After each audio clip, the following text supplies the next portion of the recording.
Au cours de sa longue carrière, Gérard Depardieu a croisé du beau monde. S'il a côtoyé des gens du showbiz, il a également fréquenté plusieurs politiques, à l'instar de Jacques Chirac, Nicolas Sarkozy ou encore François Mitterrand.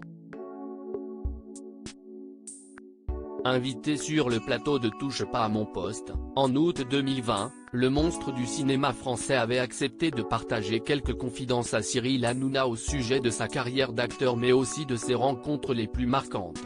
Parmi elles, il y a celle qu'il a faite avec François Mitterrand. Mitterrand, si est quand même Machiavel. J'allais là-bas parce que Monique Lang, épouse de Jack Lang, qui était porte-parole du gouvernement à l'époque, note de la rédaction, m'appelait et me disait « Gérard, il faut que tu voies le président, il s'ennuie », avait-il expliqué en préambule.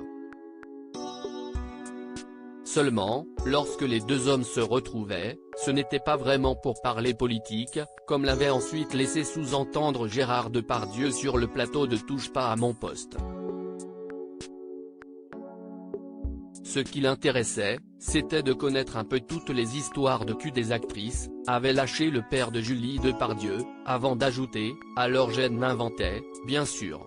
Il se régalait. On avait une complicité, il n'était pas sot. Mais effectivement, j'ai passé de longues nuits dans l'appartement à l'Élysée. » Supérieur à Gérard Depardieu, qui sont les femmes de sa vie?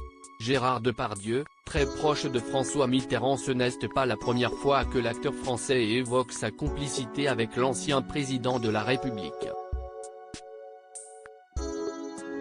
Dans une interview accordée au magazine de BD Casemate, paru en 2014, le principal intéressé avait déjà dévoilé une amusante anecdote au sujet du père de Mazarine Pinjot. Un jour chez Jack Lang, je revois Mitterrand enlever ses petites chaussures et se mettre à chanter comme un garçon. Du Sylvie Vartan, s'étonnait alors le célèbre comédien. Les apparences sont parfois trompeuses. Crédit photo, capture d'écran C8.